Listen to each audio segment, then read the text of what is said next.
Chine-Syrie, la Chine candidate à la reconstruction de la Syrie. Le président chinois, Xi Jinping, et le président syrien, Bachar al-Assad ont conclu un accord sur un partenariat stratégique, dont le premier objectif est le financement de la reconstruction de la Syrie, ravagée par 12 années de guerre. Arrivé en Chine jeudi 21 septembre, le président syrien a été reçu par le président Xi Jinping. Les deux chefs d'État ont annoncé l'établissement d'un partenariat stratégique entre les deux pays.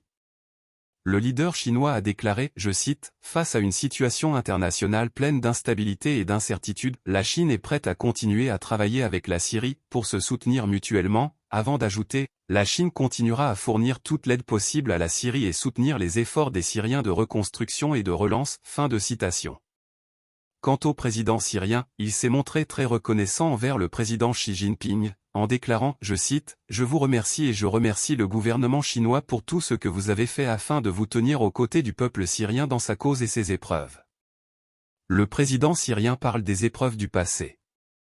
Ce qui, bien entendu, ne signifie aucunement que le conflit est désormais derrière lui, mais tout laisse à penser qu'à un très haut niveau politique et géopolitique, une nouvelle redistribution des cartes est en cours dans la région. On parle à présent de reconstruction et de perspectives d'avenir. Si c'est le cas, ce serait une bonne nouvelle pour le peuple syrien qui a payé un lourd tribut durant ces 12 années de guerre, de massacres et de destruction. Chine-Russie. Monsieur Poutine se rendra en Chine.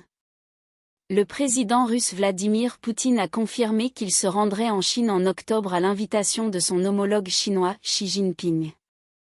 C'est son premier voyage en Chine depuis le début du conflit en Ukraine en février 2022. Selon des images diffusées par la télévision russe, Monsieur Poutine, au cours d'une réunion à Moscou avec le ministre chinois des Affaires étrangères, Monsieur Wang Yi, s'est dit « ravi » d'accepter l'invitation du président chinois Xi Jinping. Le porte-parole du Kremlin Dmitri Peskov avait déjà annoncé l'intention du président Poutine de participer au forum « La ceinture et la route » qui réunira plusieurs chefs d'État et de gouvernement.